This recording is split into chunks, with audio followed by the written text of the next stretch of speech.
Welcome to the Indie Film Hustle Podcast, episode number 380. The farther backward you can look, the farther forward you're likely to see. Winston Churchill. Broadcasting from the back alley in Hollywood, it's the Indie Film Hustle Podcast, where we show you how to survive and thrive as an indie filmmaker in the jungles of the film biz. And here's your host, Alex Ferrari. Welcome to another episode of the Indie Film Hustle Podcast. I am your humble host, Alex Ferrari. Today's show is sponsored by Rise of the Filmtrepreneur, how to turn your independent film into a profitable business. It's harder today than ever before for independent filmmakers to make money with their films. From predatory film distributors ripping them off to huckster film aggregators who prey upon them, the odds are stacked against the indie filmmaker. The old distribution model of making money with your film is broken and there needs to be a change. The future of independent filmmaking is the entrepreneurial filmmaker or the filmtrepreneur. In Rise of the Filmtrepreneur, I break down how to actually make money with your film projects and show you how to turn your indie film into a profitable business. With case studies examining successes and failures, this book shows you the step-by-step method to turn your passion into a profitable career. If you're making a feature film, series, or any other kind of video content, the Filmtrepreneur method will set you up for success. The book is available in paperback, ebook, and of course, audiobook. If you want to order it, just head over to www.filmbizbook.com. That's filmbizbook.com. Now, before we get started, guys, I just wanted to give a message out to all the tribe members listening. I know everybody in the world is going through a very scary and tough time right now. So I've decided that I will continue to create content that can not only help you escape from the troubles of the world, for a short time at least, but can also help you move forward on your filmmaking or screenwriting path. I find myself looking for things to make myself feel normal, and I know Indie Film Hustle, Filmtrepreneur, and Bulletproof Screenwriting are an everyday part of the lives of many people around the world. I will continue to release fresh content for the weeks and months to come. I want there to be a sense of normality in my world, watching things that I watch all the day, content that I consume, something to make me feel like everything is somewhat normal, something to hold on to. And I know that this podcast and my other podcasts and blogs and videos that I put out are those for other people around the world, as many of you in the tribe have reached out to tell me. So this event will pass. But when it does pass, I want you to be ready for any opportunities that might come your way. Stay safe and keep on hustling. Now, today's episode is going to be a crossover event between Indie Film Hustle and Filmtrepreneur, because this week it's a little bit hectic. So I wanted to at least release a new episode on both of those shows, as well as there will be a new Bulletproof Screenwriting podcast this week as well. So this episode, guys, is epic. We have returning champion film finance expert Franco Sama. Now, Franco's first show that I did with him back in 2017, episode 202, is one of the most downloaded episodes in the history of the show, and with good reason. The first show was called Film Financing and How to Raise Real Money for Your Indie Film. And today's episode is all about how to raise money in today's crazy upside down world. Franco is on the front lines of film financing, how to get your films distributed, what film investors are looking for, how to approach them, how to package things for them, the whole ball of wax. And he's really heavily into education and educating people as much as humanly possible, because he's seen so many filmmakers fail because of just their approaches, how they package things. And also we sit down and talk about the pandemic, the crisis, the economic crisis that's happening, how this event is going to shape Hollywood, what studios are vulnerable for collapse. It's a very interesting time we're living in, boys and girls. Very, very interesting.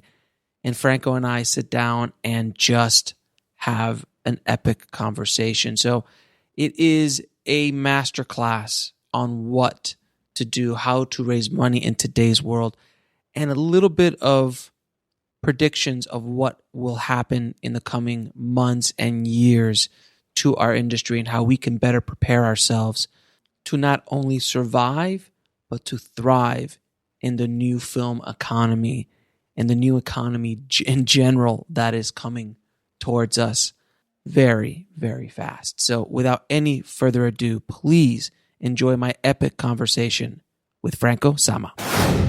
I'd like to welcome back to the show returning champion, Franco Sama. How are you doing, sir?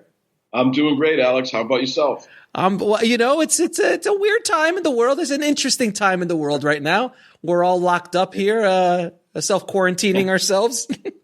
Same here. Yeah. It's a weird time. We're going to talk a little bit about the weird time as well. But we were just talking off air, and it's been last time you were on the show was episode. I forgot what the episode it was, but it was 2017. That's right. And it was one of the more popular episodes we've ever done. And I know you and I have joked over the course of the last 2 years that you are now a celebrity at AFM, at film markets, at film festivals. People walk up to you and say, "Aren't you the guy from Indie Film Hustle's podcast?" They do. They still do. It happened 2 weeks ago. It is. And you always, like I was saying, you always give the best stories because it's never just like a guy just randomly meeting you. Like there's always a situation, whether it's the place or whether it's the people involved, and there's always a character involved.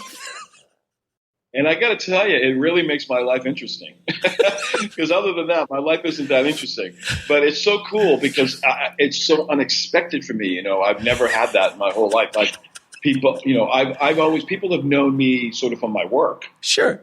But they've never known the face behind it. You know, they just know the name or the company or something.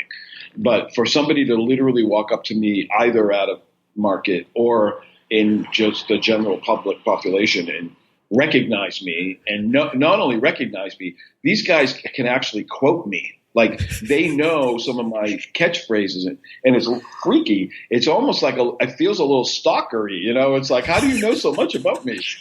But I'm very flattered every time it happens. I really am. And I'm very grateful well, first of all, what I'm really happy about is that they are hearing the message, you know, and that they're receiving the message, because that's why I do this, right? Isn't that why any of us do this is, to go out into the world and speak on these types of issues around our business and our industry and financing. And the whole point is to educate people, to help them not make these gigantic mistakes that could potentially end their careers before they even have one and to begin with. Mm-hmm, I've been that guy, number one, and I was lucky to get out of it.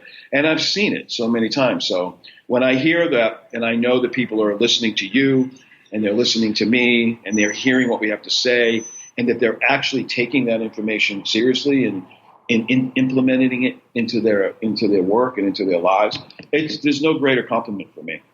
You are by far the most recognizable film finance guy in LA. There's no question about it. They can't. You can't even walk AFM without being attacked 3, 4, 5 times every second. Yeah. So it's At one point, it all happened at one time, and I'm telling you, the people that I was hanging out with, for sure, were convinced that I was running around handing out hundreds and telling these people to come up and pretend to know me. And because it was just so weird. It was very, very. That was a little uncomfortable because it literally happened like with 4 different people within a span of about an hour. And that was just a coincidence, but it was that was when I really my eyes opened. I went, wow, this medium is so powerful. It's incredible. I do what I can. The work that you do, because it's not just, when I talk to people about Indie Film Hustle, we get into these conversations about all of the work that you do and the different, podcasts that they've heard and the value that they get out of that. And so I'm always encouraging people, number one, get on board with Alex. And I mean it. I don't just say it because I'm so grateful for our relationship, but because it's true. I appreciate that, Franco. I appreciate that. And you are, you're a straight shooter. In the world of film finance, there's not many of you out there. I call you a unicorn. Yeah. There's unicorns out there. There's just very special, unique, limited amounts of people in certain areas of our business, and you are definitely one of them. So let's get into it today, my friend. A lot has changed since 2017. A lot. Yes. Back then it's 2 years ago, but back then, SVOD was all the rage, and OTT was going to be the big thing. And now it's AVOD. And there was no Disney Plus, there was no HBO Max, there was no Peacock, there was no, Tubi was barely getting off the ground. Pluto was, just coming up as well. So in the current marketplace, well, first of all, we'll talk about the elephant in the room, which is, as of this recording, the virus is affecting a lot of people around the world. And I just did an episode this week about how the coronavirus is actually affecting our industry, and we've lost. I think in China they lost $2 billion in revenue worldwide, already $4 billion in revenue, and it's no stop in sight. Like literally, China right now, which is, I think, is it the second or the first biggest market? I'm not sure now. I don't know if it overtook the U.S. or not.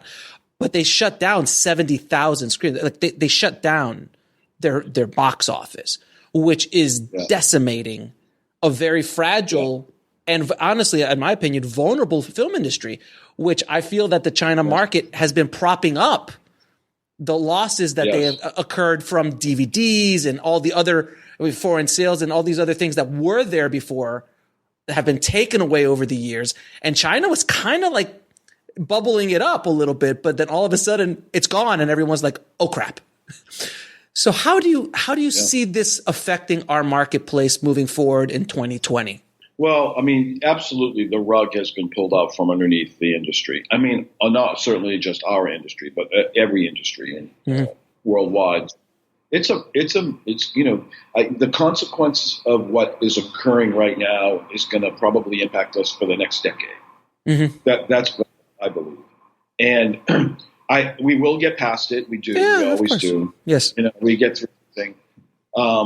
But it really is going to require a major readjust, almost potentially a complete paradigm shift in the way we do business. The good news prior to this event of the virus is that because of all of these emerging sort of marketplaces, content is now much more valuable, right? Because I remember back when I was first starting off, you're trying to knock down a door to get somebody to pay attention to you because you had a project that you wanted to bring in, and people would just slam the door on you and get out of here, kid, But those roles have reversed quite a bit now, and content is king, and there's so much space now that needs to be filled with content.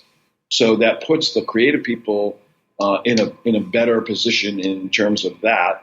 But then the question is, now the throngs of possibilities, how do you penetrate that? How do you penetrate that? Because now you've got a billion times more competition than you used to have. So even though there's more opportunity and access, it's still sort of a funnel. And, somebody's getting stuck in the, there's only a few people coming through that from everybody that's pouring into it. So I think, honestly, more than ever, this business has always been a business of relationships. And you and I are a testament to that, and not just you and I, but all of the people that you and I have in common in our circle, that we all see each other at all the events in our little kind of clan, right? Right.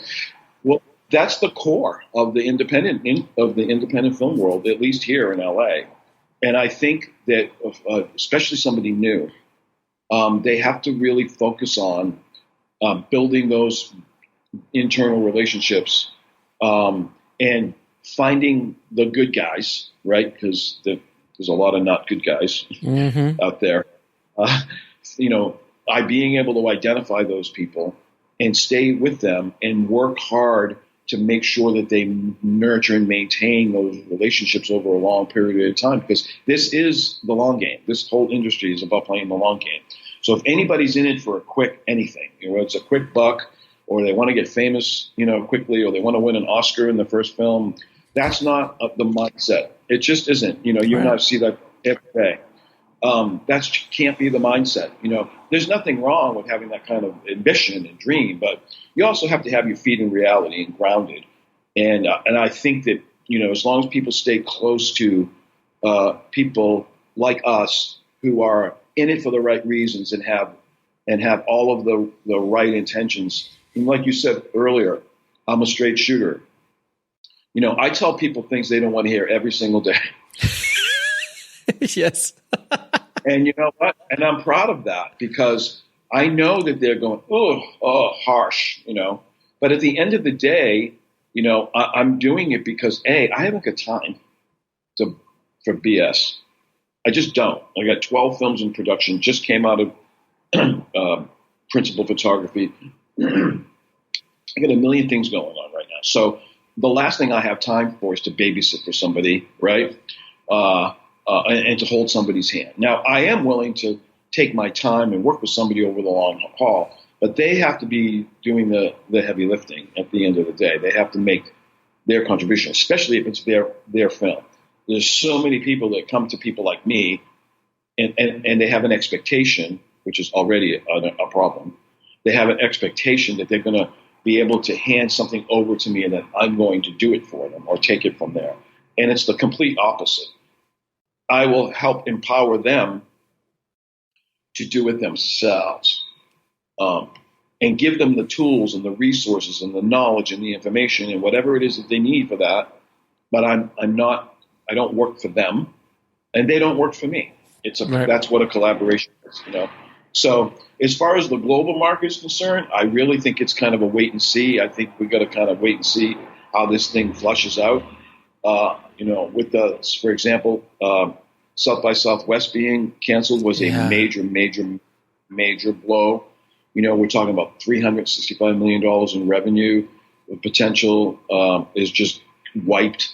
And I'm working with a couple of organizations that I'm affiliated with to try to help potentially screen some of these filmmakers' films that would have gone there here in LA, so that at least kind of give them a little bit of a leg up. Because I know that these filmmakers must be crushed. I mean, can you imagine spending your whole I got into South by my film got into South, and then all of a sudden it's canceled because of a virus scare. I can't even imagine. I can't either. It's got to be gut wrenching, and it could be, and for some people, it could be an insurmountable problem. Something that they may never recover from because they might have all their eggs in that one basket, which is another conversation. Yeah. But so that's why I'm saying we're going to try to at least do something. I don't know yet. We got a couple of organizations that I belong to. I'm on the board of directors at New Filmmakers Los Angeles. We're talking about partnering with some other groups here in LA and combining our resources in terms of theaters and space and being able to get some of these films shown, at least here in LA, for audiences, despite the fact that they're not going to be able to compete in the festival. Yeah, and I know RB, our mutual friend RB Botto from Stage 32, he's trying to do something as well to help those filmmakers as well. They'll be one of those partners that we'll be working with. Yeah, it's devastating. It's devastating. Now I've been yelling from the top of the mountain now for a while, saying, "Hey guys, right now things are getting really tight as far as the mid-level and lower-level distributors. They're getting more predatory. There's always good guys, but there's a lot of bad guys out there in that world, and we were in a fairly good economic time." And I go, wait until the fit hits the shan, and all of a sudden things start tightening. And we saw it in 2008. I mean, you go back to 2008, you start seeing companies start falling left and right because they were fragile in the first place. Do you see, obviously as of this recording, the market has had one of the worst weeks, last 2 weeks since 2008. A lot of people are saying that this is the first signs of something going to happen. We're due. We're late. we're late for something to happen.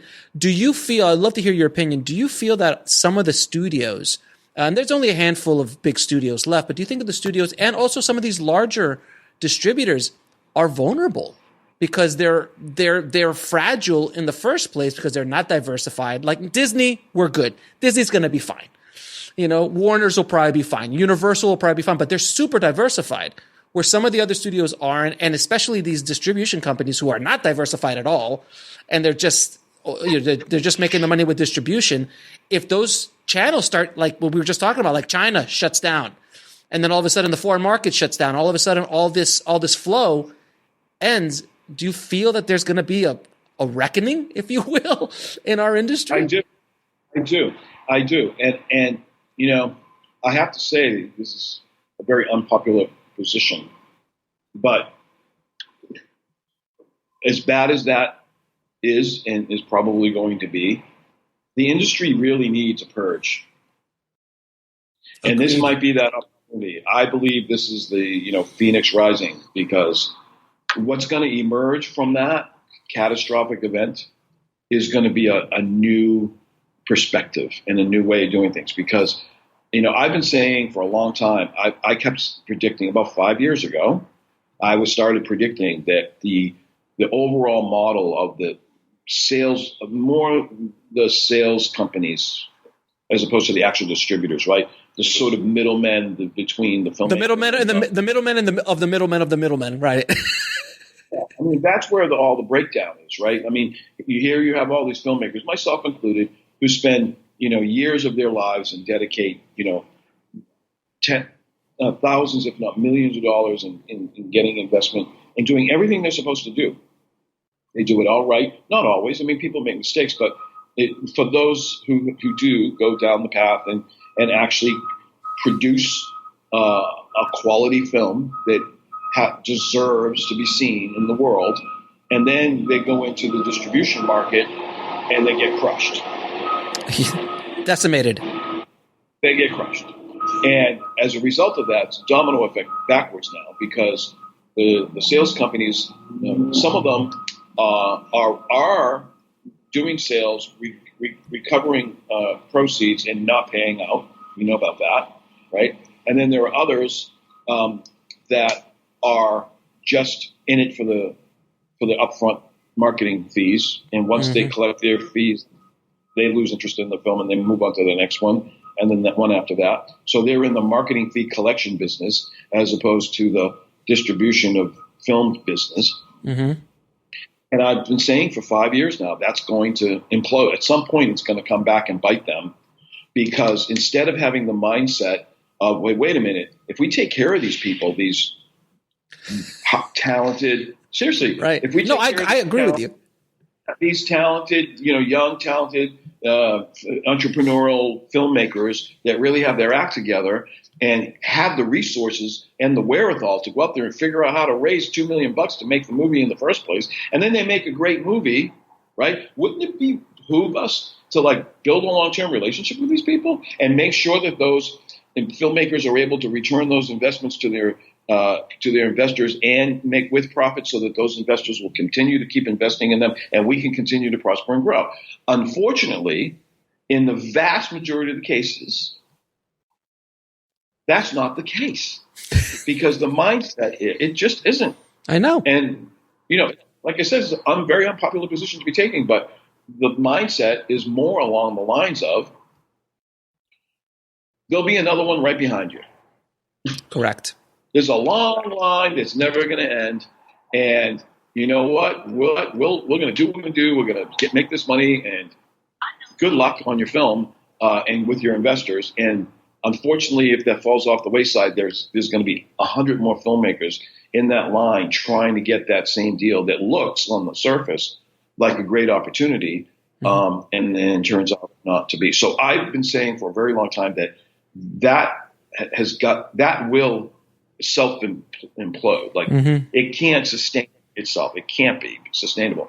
And to your point, unfortunately, I think this could be a sign that, those are the most likely of the people that are going to probably be the ones to fall by the wayside. Mm-hmm. When the dust settles and everybody kind of comes back out of the ether and from whatever's going to be occurring over the next year or two, I think there is going to be a whole new way of looking at this thing and finding. I mean, even now, some of the deals I'm working on, we're working on I have a couple of film funds that I'm building in, the name of the company, and I'm consulting on others, and I'm telling these people, that we can't go out and raise all these millions of dollars and then dump it hand it over to some third party that's going to take the lion's share and leave us hanging, especially now if we're the investors and it's our money. So we're looking at ways to be able to minimize that. One of those ways is to reduce that marketing fee down to only like about $10,000. Mm-hmm. Which is nothing in the grand scope of things. Yeah. But imagine, taking what is traditionally at 50, 60, I've seen $85,000 marketing 150 to I've seen 200. Oh yeah. Ridiculous. And it's just wrong. It's just wrong. Just imagine if that number was capped at like 15,000, so those are little things that, that we're trying to do internally here. And that's why I said, goes back to my point earlier about new filmmakers or even current filmmakers, staying close to people like us who are fighting every day and working towards coming up with solutions for some of these things, so that if and when the bottom falls out of this thing, there'll be a small group of people who will be able to survive it and actually, exceed expectations from there. I mean, in 2008, when did Netflix start? Like the streaming side of Netflix. It was around 2008, 2009, 2010, if I'm not mistaken, right? Yeah. That's when the beginning stages of streaming, which was horrible at the time, obviously. But that's when it started. And Netflix came out of the streaming side of Netflix came out of the 2008 thing. And look how that completely transformed our industry. And there, every once in a while, there needs to be a purge. And I agree with you. I 100% agree with you. I 100% think there needs to be a wiping of the slate in many ways. If the companies are strong and they have good business models that can sustain hits, then and ethical. Correct. Then they'll survive. They'll survive. They have a better chance of surviving. And, it's interesting you bring up Netflix because I remember, in those days, me personally, my company, we made vast majority of our money back then on DVDs, right? What is this? What is the DVD? They would be, they have the thing. But anyway, coasters. They look like coasters. Yeah, got it. Yeah, that's what they are now. That's what we use them for now.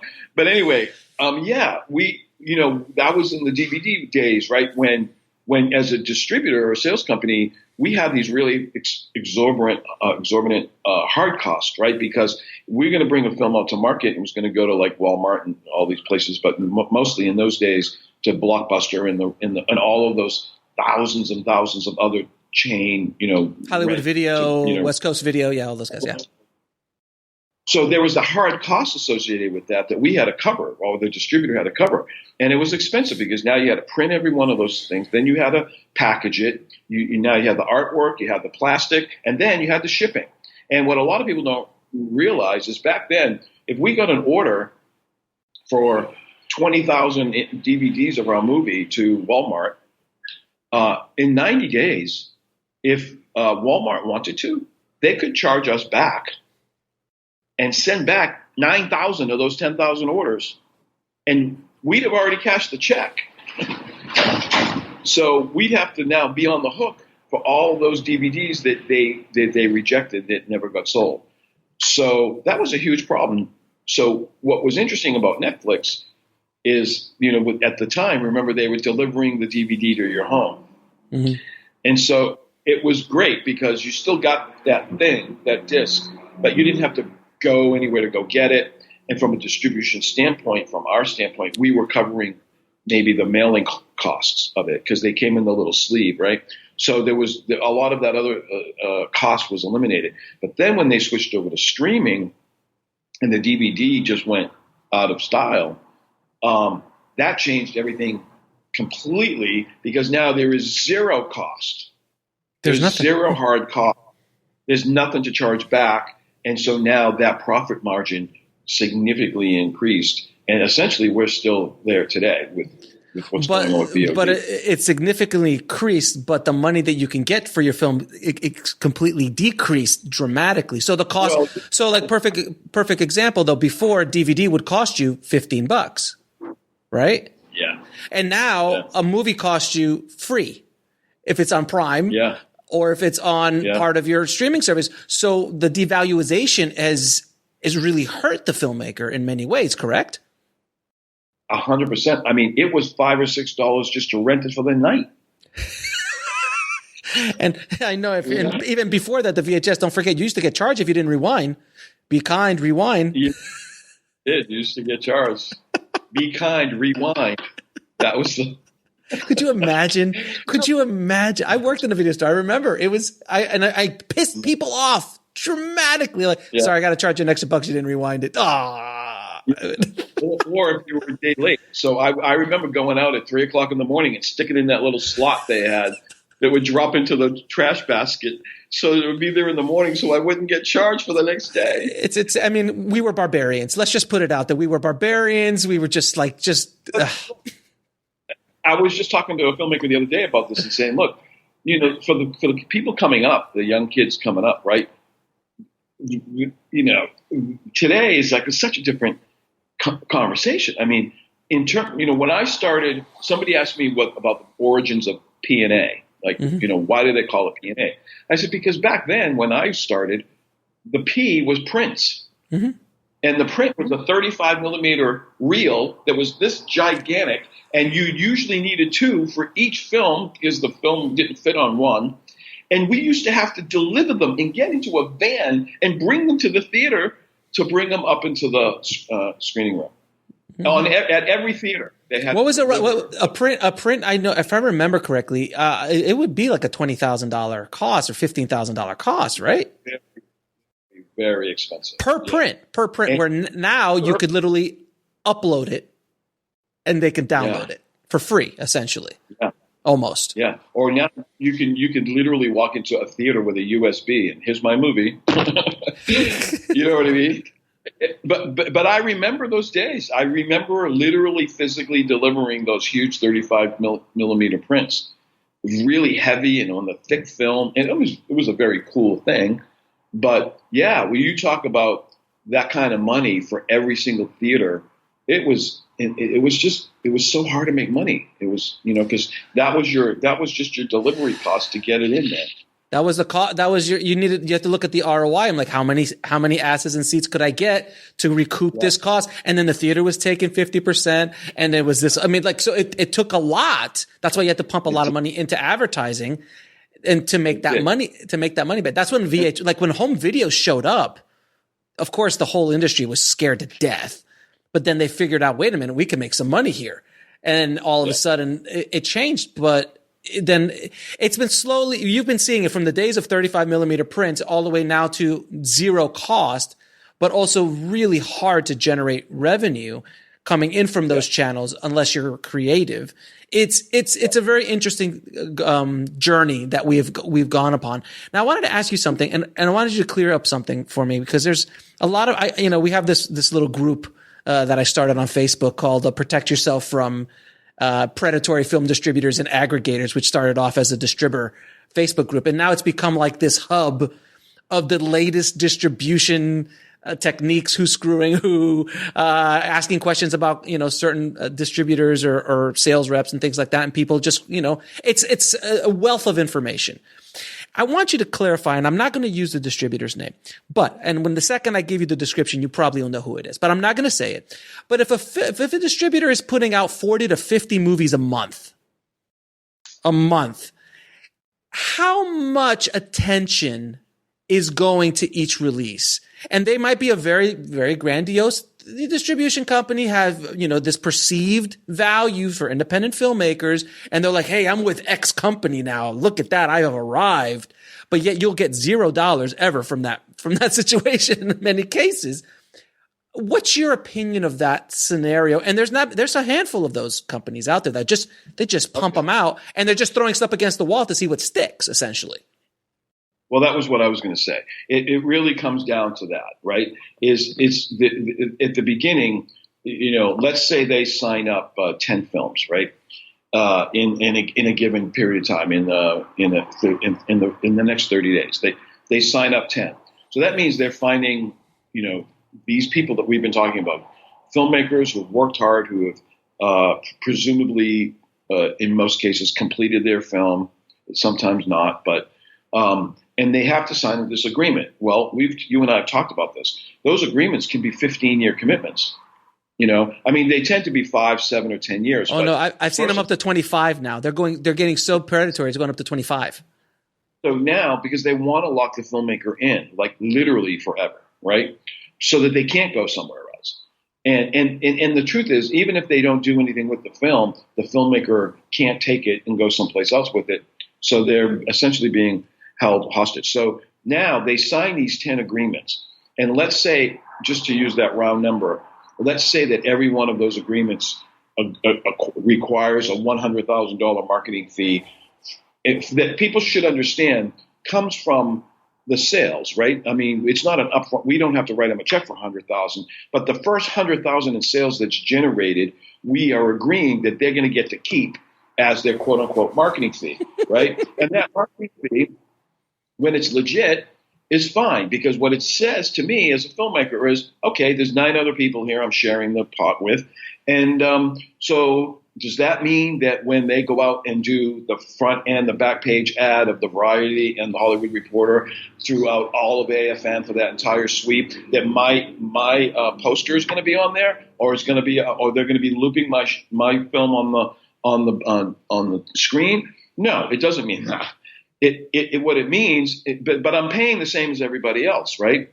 So now, in this scenario, this company, who shall remain nameless, is going to sell the shit out of that film until they hit the $100,000 mark, right? Because that's their money. So now they have just brought in $1 million on 10 films, right? Off of the backs of the filmmaker and their investors. But then hit that plateau, and I've seen this happen to me, by the way. Once they hit the plateau, their commission goes from that 100% of revenue down to 20%, because that's their commission. So now they're only, and if they do make a sale after that, that remaining 80% becomes my filmmaker, my first money in, right? But now they've lost interest, and they kick the thing to the curb. However, out of those 10 films, 2 of them might be performing like gangbusters. And the other ones are just kind of mediocre. But 1 or 2 of them might be just taking the lead without question and for sure hit. Those are the ones they're going to focus on. They're going to move the other 8 aside. They're going to take those films and they're going to really push until they can squeeze every dollar out of it, even at 20% now. It's worth their while. And then next month, they're going to go find 10 more filmmakers. And by the way, while we're all trying to figure out where we're going to get the money to go to Cannes, those are sitting on a yacht popping my way. $100,000 marketing fee off of my movie that I can't afford to go see at the festival. Now, I wanted to bring back something. That's why I love having you on the show, because we speak the same language. That scenario that you talked about, the print ad in Variety during AFM. Now, let's say on that print ad, they have 20 posters. Okay. And that ad cost $20,000, let's say, right? For that week on Variety. Is it fair to say, because I've seen this happen, is it fair to say that they're not going to cut up that 20,000 or prorate that 20,000 per 20? They're not going to charge each filmmaker $1,000. In the accounting, they'll charge each filmmaker $20,000 for an ad. Does that make sense? Well, it does. I've never seen that. It wouldn't surprise me. Yeah, isn't that Hollywood accounting? Well, yeah, but that's where it all goes wrong, and that's what I'm trying to say. It's abuse. Look, Alex, I have gone to the extent, because, first of all, your listeners should understand that in these agreements, the filmmaker has the right to an audit, right?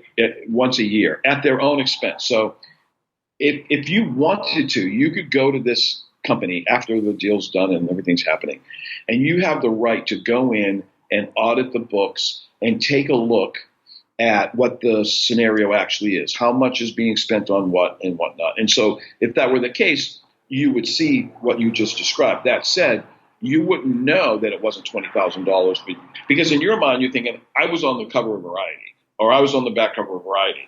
And it might make sense to a first or second time filmmaker that it would cost $20,000 to do that. When you're right, they just made $150,000, $200,000 off of a $20,000 ad.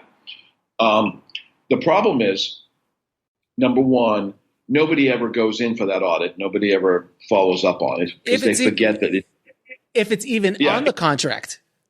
In there, right. But assuming that it is, number one, you, God, I hate to say this, but it's only because I've actually experienced this that I'm speaking this way. But number one, it's incumbent upon the filmmaker to initiate that process. Number two, it's like the IRS audit. It's like, oh, sorry, got to go to lunch.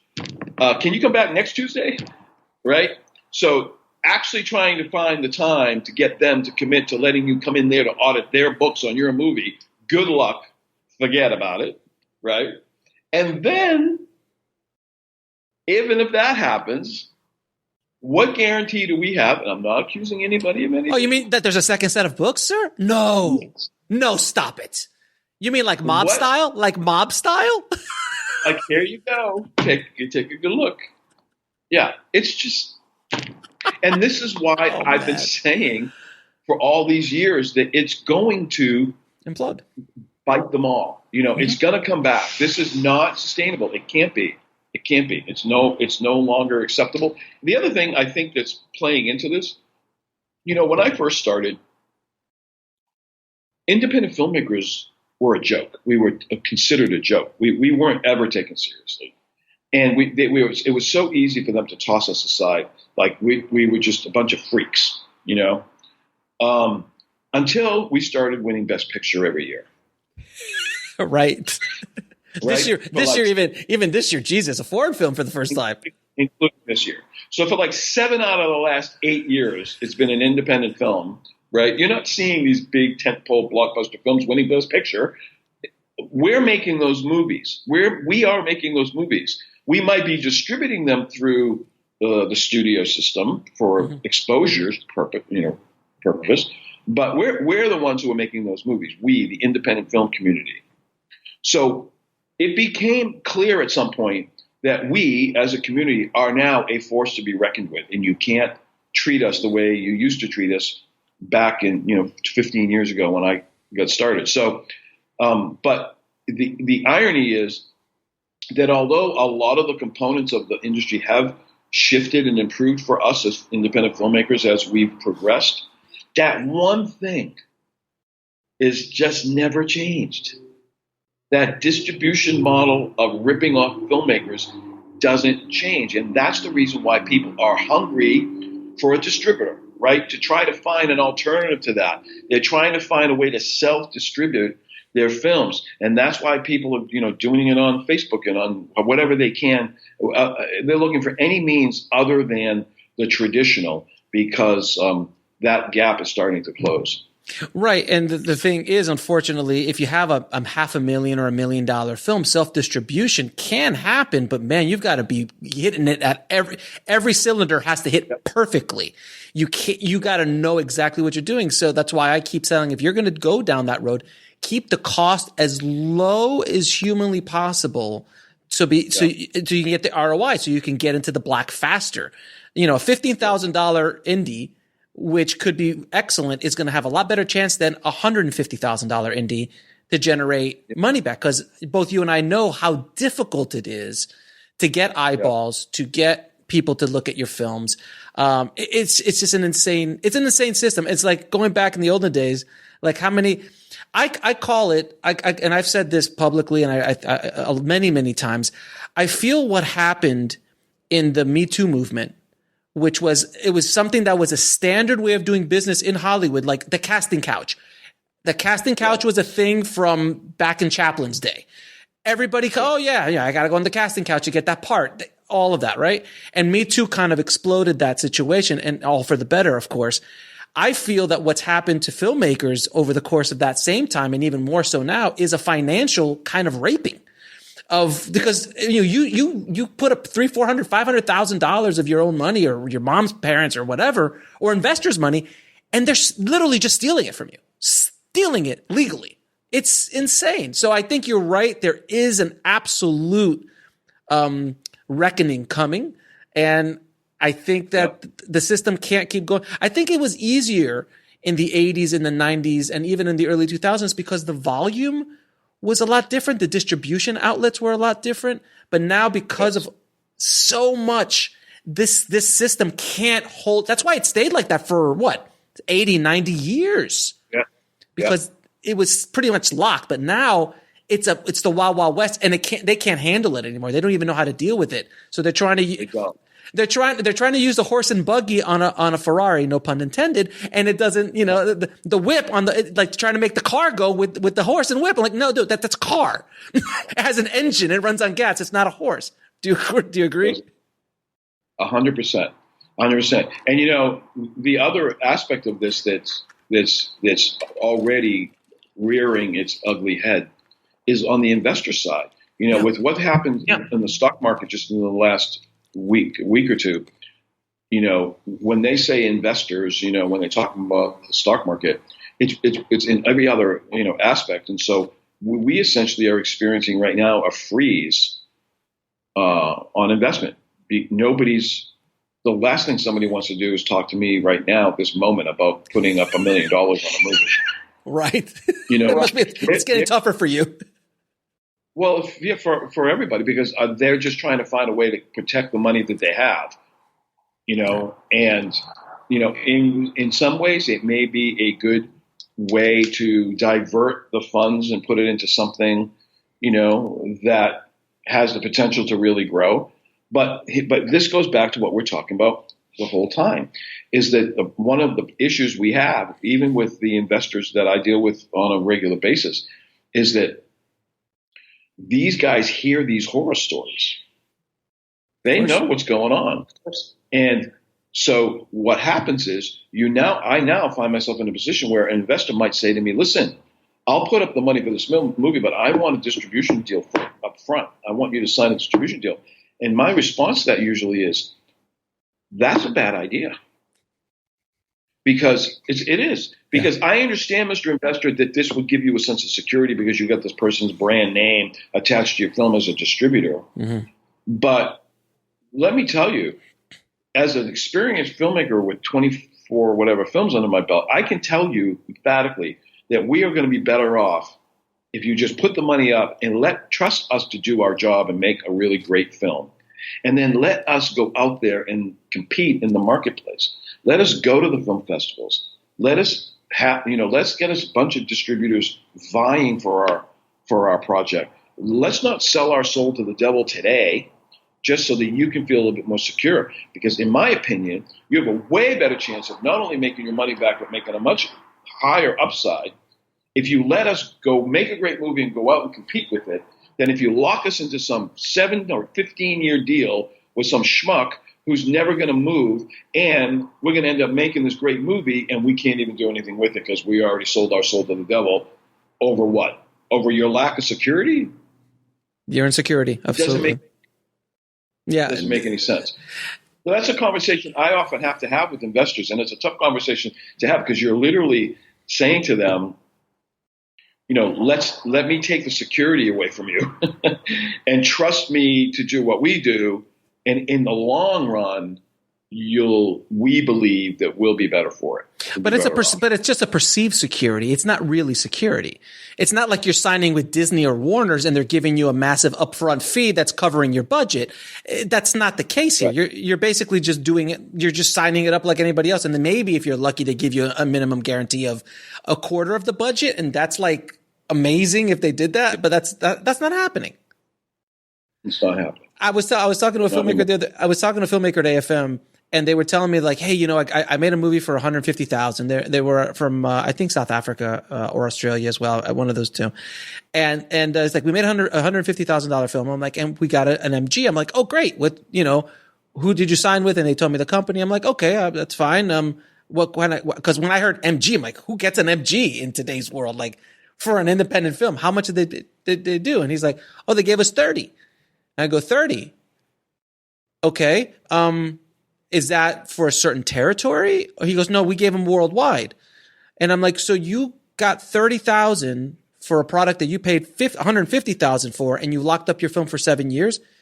And he was just so happy that he got 30,000. I go, what other business in the world do you spend 150,000 to make 30,000? Like, that doesn't, it makes no sense. But for filmmakers, we're like, happy. Right. And he's like, no, but my film's going to get out there. I'm like, dude. And I mean, I think he walked away a little deflated after he spoke to me. And I'm like, do you realize what you just did? Like, if you're selling off one right or one territory for 30,000 and you still can keep going, great.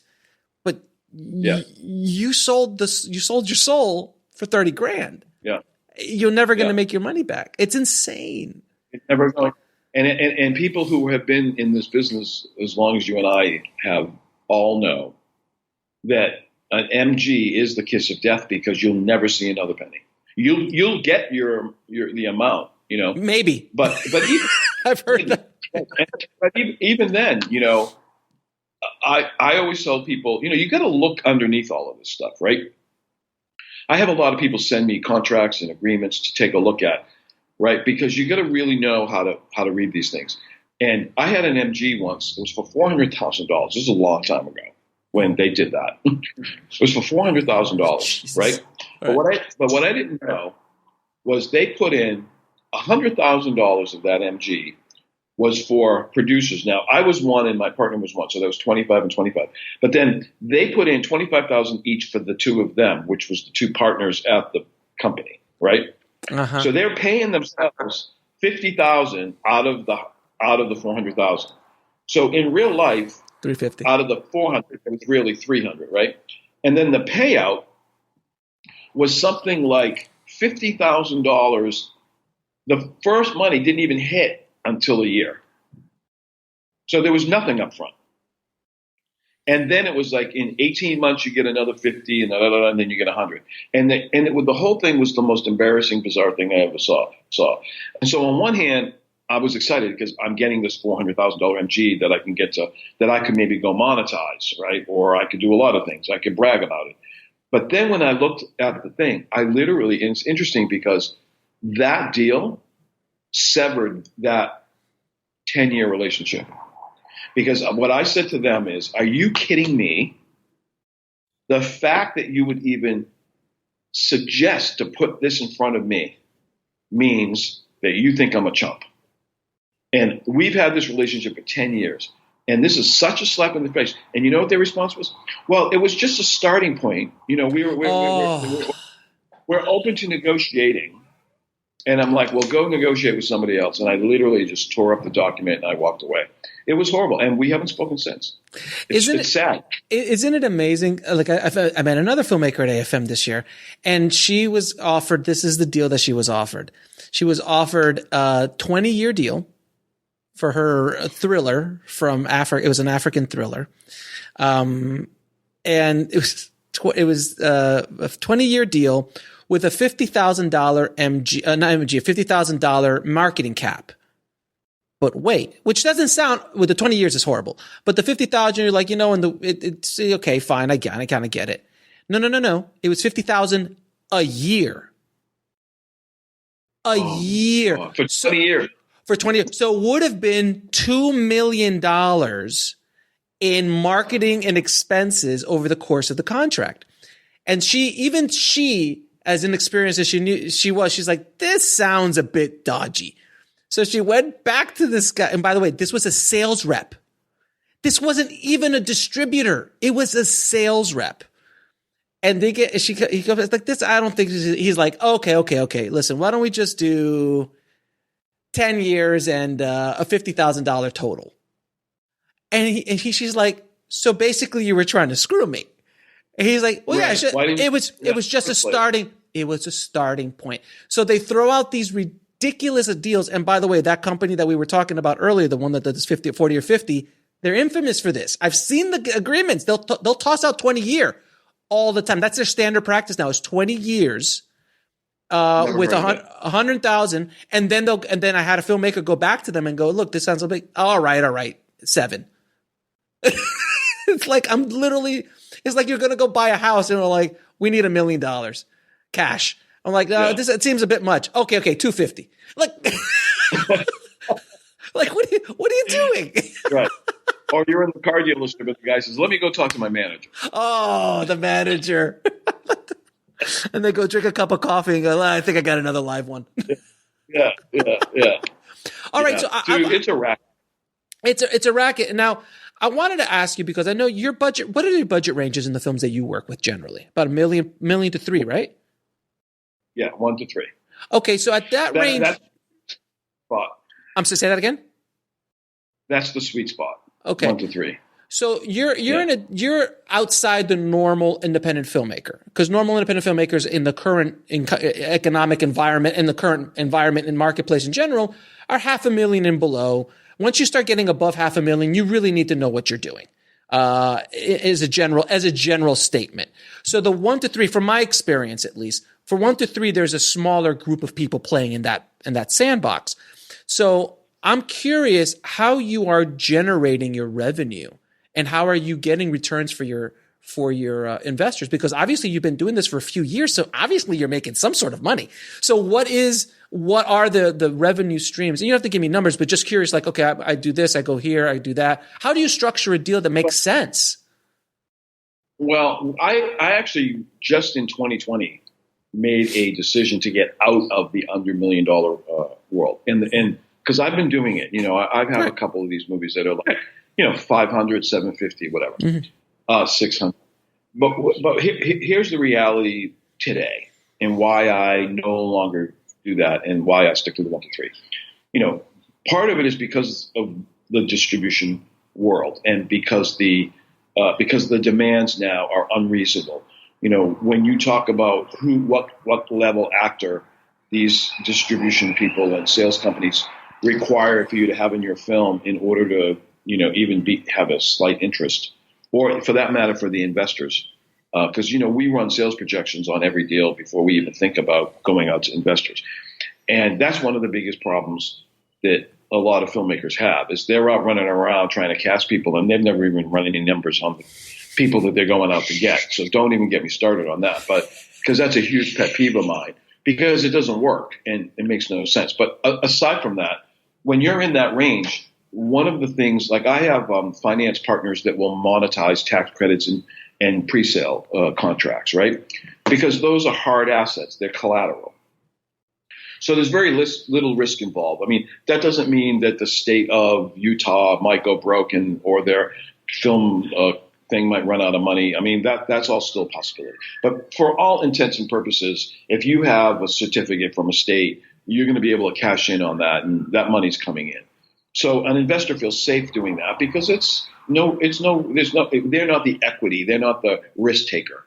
And then what we do is we package that with, let's say there's a pre-sale for $50,000 and I have a tax credit of $200. I can take that whole $250 and I can, through my lending sources, I can lend to the filmmaker that $250,000, put it in their bank account next to their equity, and now they have most of the money, if not all of it, to go ahead and make the film. So that's kind of how that works. The problem is that even though the film itself, the budget of the film, let's say it's $375, might qualify in the state of Massachusetts for a 25% tax credit, it doesn't qualify for tax credit funding because it's too low.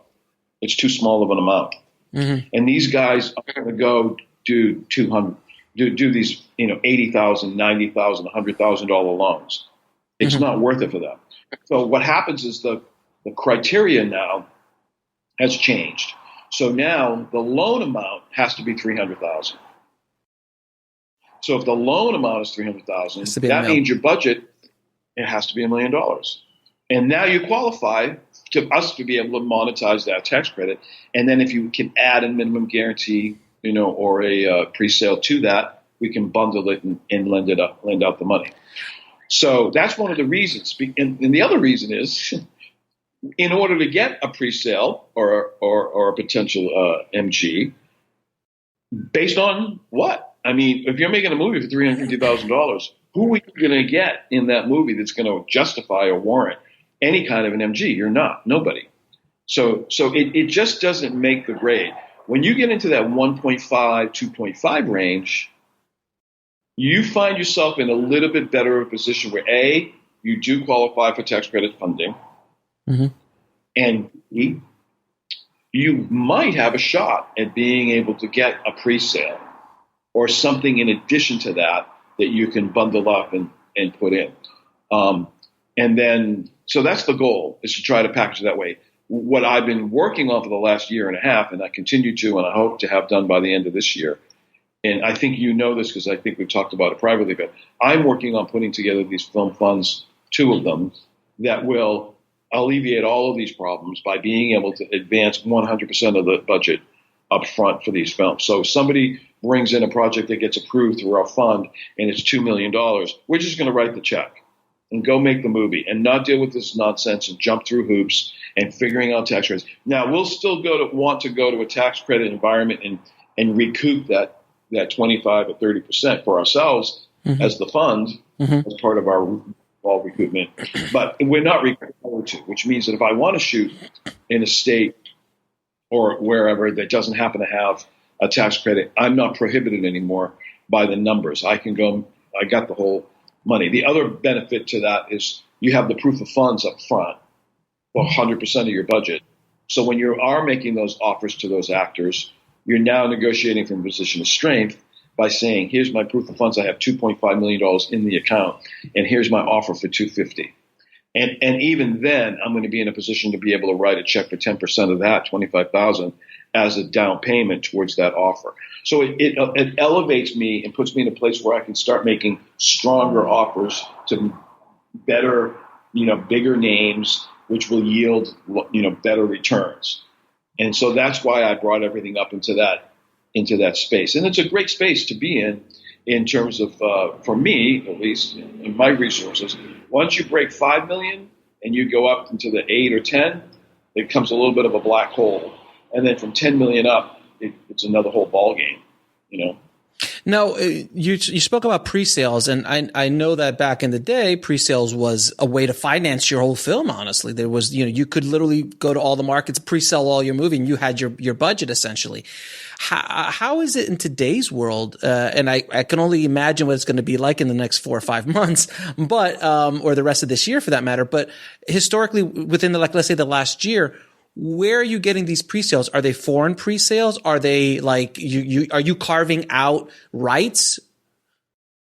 Yeah. It's individual territories, and that's relationship that you just have. Yes. Got it. It's individual territories. I mean, you can go to a sales company and have them do it, but then, like we just said, you're locked in, right? So, but there are lots of people, when you've been around as long as I have, that you can pick up the phone and say, hey, Latin America, I need a sale. Here's my film. Can you get me something in Latin America? Yeah, I can get you $125K. All right, I'll take it.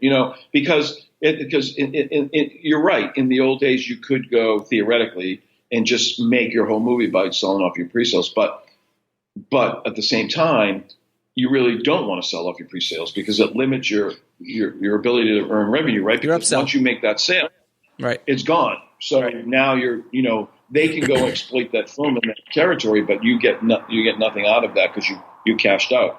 So you want to be strategic about where you sell those territories. So I'll get projects a lot of times where they're looking for funding, but they'll say, okay, but 5 territories are already spoken for. And to me, that's a negative on my side because that's 5 less territories I can work with revenue wise. But on the other side, it's a very good thing because that indicates to me, well, if 5 territories have already purchased this thing, it must be good.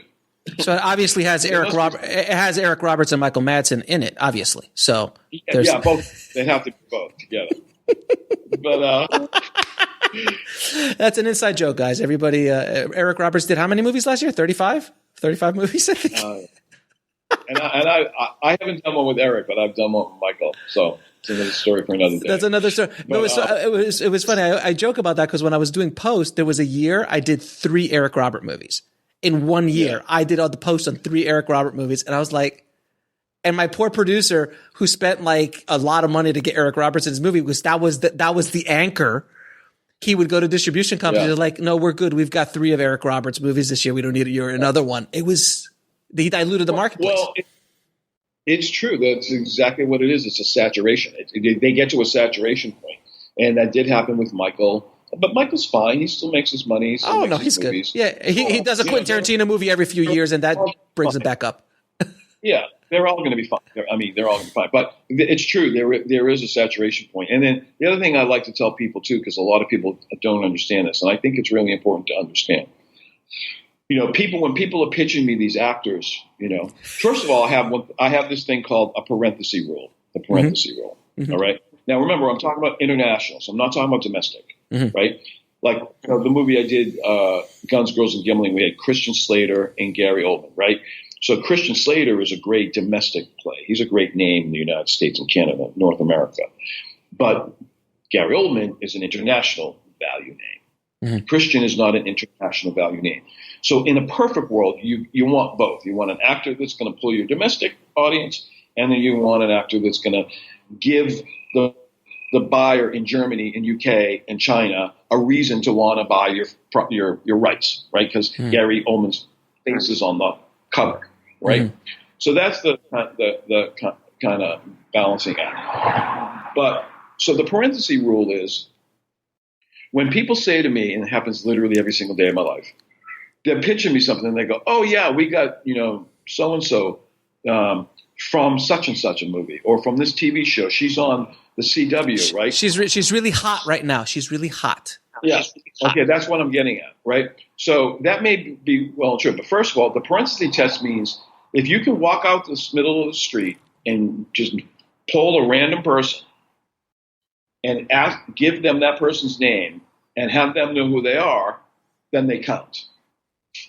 It's great. If they can't, they don't count. So if I pull somebody up the street and I go, Cameron Diaz, they go, yeah, I love her. Right? Nicolas Cage. Yes, I get it. Love him. Yeah, got it. But then you go, Alex Ferrari, they're like, who? First of all, I'm insulted, sir. Secondly, I am huge in Zimbabwe. I'm just saying I'm huge. I can't walk the streets in Zimbabwe. That's like me in Japan. It's exactly. Crazy. I'm so huge in Japan. But the thing I want to say about the point you made is the up-and-comers, right? Mm-hmm. It may be really true that they literally are on that skyrocketing trajectory. Mm-hmm. Mm-hmm. But even if they're at close to the top of that, it takes about 3 years for that to translate into value on the open market. It takes 3 years. Mm-hmm. So somebody could come out in this big, huge movie that's a blockbuster and everybody's crazy over them, and now they're getting parts from every single direction and they're on every movie that you go to see. But that doesn't give them that level of value in the international market yet. They have to earn that because, a lot of these people rise and fall. Oh, right. Oh, and in today's world. They do. They catapult up to a certain level, and then they just drop off. You never hear from them again. Right. So that's not necessarily an investment. You're looking for people who are going to be able to sustain that well beyond their rise period, and maintain that name and face recognition. Those are the people that have value. And for that reason, it changes every year. And that's the reason why I tell these filmmakers through our program, through the development program, we spend a lot of time researching and figuring out, making lists of actors that make sense for a given movie, narrow that list down to 5 names for each with a casting director, and then bringing that into the sales team including the director, by the way. So it could be the male lead, the female lead, and then the director. We take all of that and sort of crunch the numbers with sales to figure out what kind of projections we can anticipate based on these people and what combination of those people gives us the best numbers in the world. And then once I'm armed with those numbers, and my rule of thumb is they give you 3 columns, right? The low, the middle, and the high. My rule of thumb is your low should be 2 times budget, 1.5 to 2 times budget. So if you're making a movie like I do at $2 million, you want your low estimate to be at least 3, between 3 and 4. And you need the name power in order to get to that number. But now you have a strategy, because if and when you do that, now you got a plan. These are the 5 actors. I got to go get one of these 5 actors. And if I don't, my investor can take his money back, because I'm going to take the investment contingent upon me being able to deliver on my end. Right. But I have to know what I'm delivering. So instead of just running around talking about, oh, I want so-and-so to be in my movie, there's a science to this. It's not perfect, but at least it's a strategy that helps us determine. I tell filmmakers all the time, if you haven't done this work, if you don't know exactly what your budget is and you don't know what your sales projections are and you don't have a strategy around your cast, you do not have the right to be talking to investors. You shouldn't be doing it. You're going out too soon. You're out there having conversations with people with money that you shouldn't be happening, because you're not prepared to have those conversations, because you don't have the information that's required for them to be able to make a rational, sound decision on whether or not you're a good investment or not. Now, Franco, it's your job. You sound very logical here. You sound like you're making sense. But I'm gonna play the devil's advocate here. I'm an artist, man. I'm an artist. I just want to make a film with this actor, and I can't do it for less than $3 million, because my vision depends on $3 million. And I'm not going to worry about how to make money with the film. That's your job, not mine as a director and as the creative muse of this project. I don't want to get locked down with, what actors are worth and what they're not worth internationally. I want the best person for the part. Now, but I also want a best person for the part, in my opinion, who, by the way, I've never made a movie before. So I've never made a feature, but I've seen it on TV, so it doesn't look that difficult. So I've seen a lot of behind the scenes. I could do what they do. I mean, it's not that hard. If there's green screen, it's fine. So and look, I'm making a jest of this, but this conversation, I'm sure you've had multiple times. I've been on the other side of this conversation earlier in my career when I would do something. I was that naive. Let's not say stupid. That naive, that egocentric. Yeah. And what I always tell people is like, look, if you want to play in a very large sandbox, there are different rules in a larger sandbox.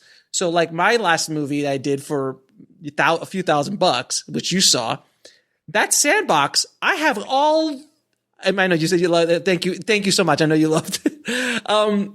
That sandbox, I can do whatever I want, cast whoever I want, tell whatever story I want, not worry about international sales, not worry about my cast. I can cast whoever I want, because the cost is very low. It's kind of like building a shed in the back or a $10 million mansion. You could do whatever you want with that shed that's going to cost you $5,000 of your own money. But when you're asking for $10 million to build that mansion, that, by the way, you've never built a mansion before, it doesn't work. Is that a fair assessment? Yeah, well, that's exactly, and you're right. I hear that all the time. And, you're right. It is a vast difference, because the question becomes at that point, well, what's at stake? In your scenario with your $3,000 or $5,000 film, that's what's at stake, right? That's your world. That's you want to create that world. And as a filmmaker, I encourage people to do that, because that's where you learn how to do all of this, right? Because the process that you went through for a $5,000 film is no different than the $5 million film. You're still going to go through the same process. The difference is that the stakes are higher, right? And now, in your scenario A, you're the only person that you're accountable to, or the few people that might have helped you financially to get to that point. In my world, you got investors who are going to be breathing down your back And they're not only going to be breathing down your back, but if you mess up on a $2,000 or $3,000 film, you can recover from that and go make another $5,000 film and then a $10,000 film. Sure. If you mess up, especially if it's your first one, if you mess up on a $2.5 million film and you can only recover $250,000, you're not making that mansion, my friend. And you're in deep trouble. Number one, and number two, now what inevitably happens is that same filmmaker gets a bright vision for the next film. And they want to go embark on getting number two done, right? And they're so buried in number one that they're $1.5 million behind, right? And then on top of it, you got the whole distribution thing that happens on top of that. Where I'm coming from is this is what I tell people. There's sort of two paths you can take when it comes to this business. There's what I call the pitch and sell, and then there's the DIY, right? The pitch and sell, I know writers that are great writers that just want to write. They just want to write. And they write really well. And they're out asking people like me, hey, do you want to buy my script? Right? No, I don't want to buy a script. Because I don't buy scripts. I make movies. Like there's a difference, right? So but there are people who do buy scripts. And you can make a living, and I know lots of folks who do, and you probably do too, that make a living writing scripts for other people to go knock yourself out. And once that check clears, they're good. They don't care what happens to that project. Because they got 10 more behind it or 20 more behind it. So that's one avenue. The world that I live in is to produce your own material and maintain both the creative control over it, because you'll lose that in a heartbeat. Otherwise, maintain the creative control and maintain the financial control so that you're the rights holder. It's your story. You wrote it. You own it. And it stays that way throughout the whole thing. So you can reap the benefits. If you go down that route, there's a whole nother set of responsibility. It's like going from the minor leagues into the Olympics. The training is different, Yeah. And you have to get it. The training is different. You can't mix one up with the other. So if you're going to go play softball with your friends, it's one thing. If you're going to go try out for the Olympic, team, that's a whole different way of operating. So, and that's what happens is a lot of people get stuck in the transition. I got a lot of filmmakers that come to me and they've made a couple of short films, right? And when they paid $2,000 and they did a great job and they're winning awards, and it's great. I love that because I think that shows a lot of character, right? At the same time, I know people who come to me and they've made 12 shorts, and I'm like, stop making shorts. Like we get it. Like with all of the time and energy and money that you're putting into all of these shorts, you could be making a feature that you could sell.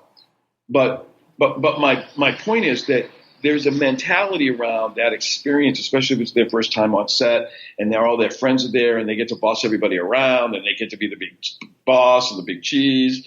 And they sit in their director chair and they're, doing. They're playing the part. Great, right? They're playing the part. They're playing the part.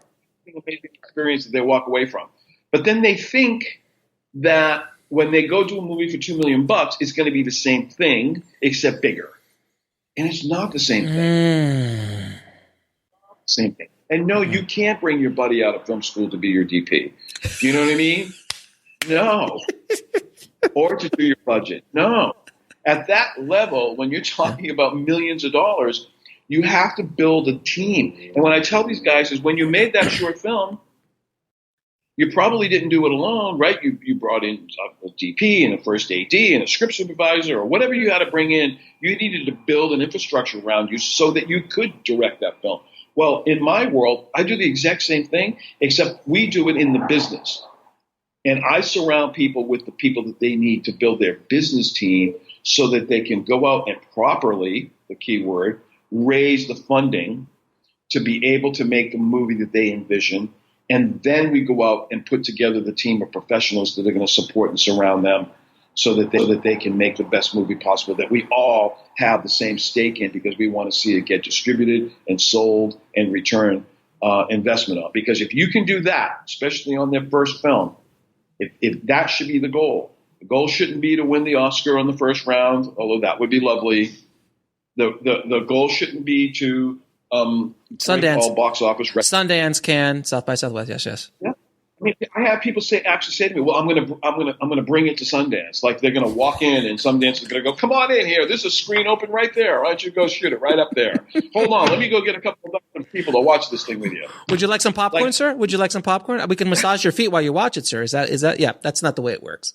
You're trying to basically you're just mitigating risk. You're mitigating risk because the higher the number goes of the budget, the more risk you have at that thing. And the studios do it all the time. That's why now it's just reboot after IP, after, established properties, because they don't, at $200 million, you can't risk. It's very difficult. Like Avatar was the last time I saw a studio take a $500 million risk on a new IP, but it was James Cameron and he could do it. That's why it's always reboot, IP, because they can't risk that much. And even then, I don't know when this happened, but I remember it's probably been a good 10 years now. There was a time when there was never any such thing as seeing two studios on one film, right? Everybody was competing with each other. It was either Paramount or Universal or WB. Correct. Now you see them working together, but for that reason.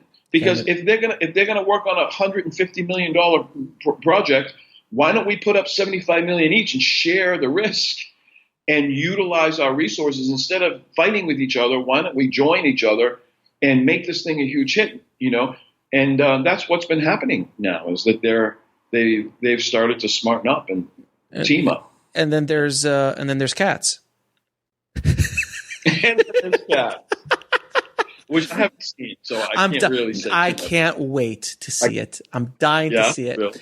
But maybe we'll go together. I mean, I'm dying to see it, only if it's inside, sir, because obviously we're not allowed out anymore. But I keep telling this to people. I've never seen it. I don't want to bash anybody, but I mean, it's when you have it's a once in a generation situation where you have $100 million plus studio film that fails at such just a Goliath of a failure.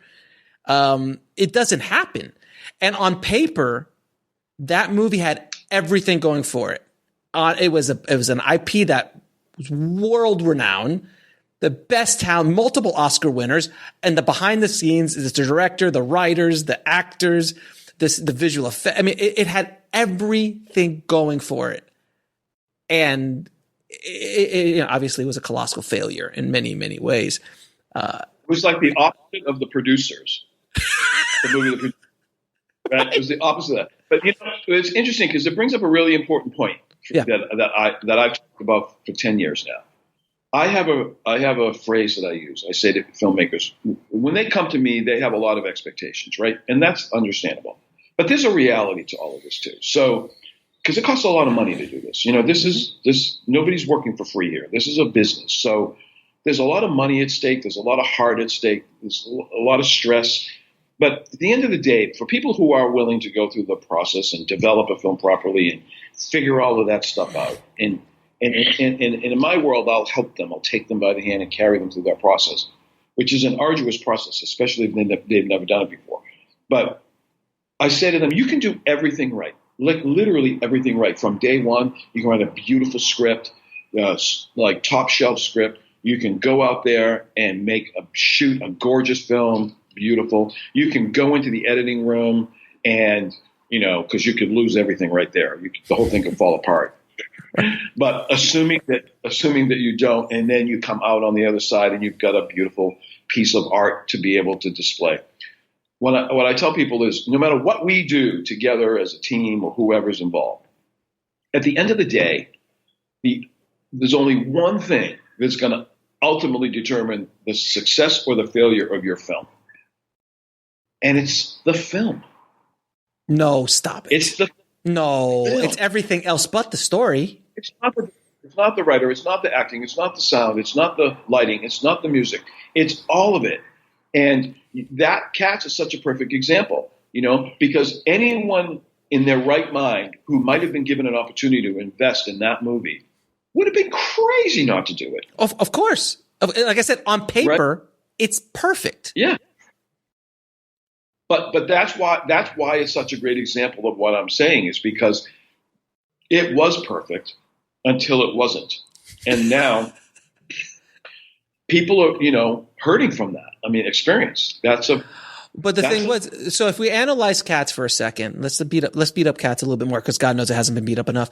There was a risk involved that no one took into consideration. And this is the best minds in Hollywood, Oscar-winning minds, as well as the best. I mean, Universal is no slouch as far as making movies is concerned. Everyone underestimated the risk of the CG. Everyone assumed that the visual effects were going to be solid because they had a great company doing it, but no one took in consideration pushing the visual effects artists too fast, unrealistic deadlines, constant revisions. No one took all of that into consideration, because that director, who is a fantastic filmmaker, from my experience, he's not a CG guy. He's not James Cameron. He's not David Fincher. He's not someone who understands that world and understands timelines and stuff. He was, he did The King's Speech and, more, those kind of films. So I think that was, no one took that in consideration. And it just failed, because I talked to the actors, but I saw the actors afterwards are just like, we were on a set in green screen. Like, we had no idea we were going to look like that. Like, we were good. I worked 10 days. I had a ball. It was fantastic. But no one ever did the test to go, hey, maybe these guys look creepy. I've said this. The best review ever of Cats, and I'm going to say it again because I've said it on the show before, but I can't stop saying it. The Cats is the worst thing to happen to cats since dogs. Oh my God, that's funny. That's good. That's good, and it's probably true. Oh, all right. So let's get off of Cats for a second. Now, I wanted to ask you a couple more questions, if you have some time, sir, because I know you're a busy man. Yeah, no, I'm good. We've talked a little bit off air about this, and I just did a podcast recently about this, where there is not only is there a lot of predatory people and scam artists in the distribution space and in the sales rep space, but there is, oddly enough, in the film financing space, which is the space you live in. And now with the episode, and I'll put it in the show notes, which was about the minimum guarantee scam, where now you go, to someone who's pretending to be someone like yourself and says, hey, we will package the movie for you. We will get an MG, a minimum guarantee from X some of these distributors who we have all the connections for. All we need is 40 to 60,000, maybe 80,000 up front to do this work for you. And I just got off the phone with a poor filmmaker who it was like $1 million+ dollar film, and he got screwed for $40,000 or $50,000 out of one of these companies. And I wanted to just throw it at you to say, what can filmmakers look out for? Because, I mean, obviously you and I would smell that coming from a mile away, but a lot of young filmmakers, or even people who are just not familiar of this side of the business, what can they look out for? What are some signs that we can kind of protect yourself from these predators? Well, because I've been doing this for 20 plus years, I have to say I've become very jaded around all of that, because I am at the point where I literally don't believe a word anybody says to me. Agreed. Until the check clears. Until the check clears. That's the baseline. The baseline is when they say to me, I'm working on this film and it's $1 million budget and I have 300,000. I'm thinking, no, you don't. So let's start there. Prove to me that you have the 300,000. Yeah, and even then they scam you, because I was telling somebody the other day that I had a guy that needed $750,000, and we were looking for proof of funds. And what he did was he delivered me a redacted, like a Charles Schwab type of investment account certificate. Sure. And it was real. It was real. And it had the name and the social security number and all that redacted, so you couldn't see that. But I could see the balance. It was something like $6 million in there. Mm-hmm. And this was a long time ago. This was years ago. And he said, "See, this is my guy, and he's got $6 million, so $750 won't be a problem." So I went with it. I went running around town telling everybody I had $750,000 in the movie. Only come to find out that although the proof of fund paperwork was legit, there was just a friend of his that did him a favor and gave him a piece of paper to use. The guy had no intention of putting any money in the movie. There was nothing connecting the money that I could see to the film that we were trying to put together. So we used to have the phrase, prove the money. And I've had to change that now to move the money. Into an account that we all agree on. Yeah. We'll establish the account, you put the money in. And unfortunately, it's come to that. Because if they're not willing to actually move funds into an escrow account, it's, by the way, that's an escrow account. That's not like a personal account for you. It's an escrow account. A place to touch that anybody can touch it. Right. But just to the physical movement of the funds. Now we have a basis for a conversation. Even then, that's all it is. Right? Because they can take it back out.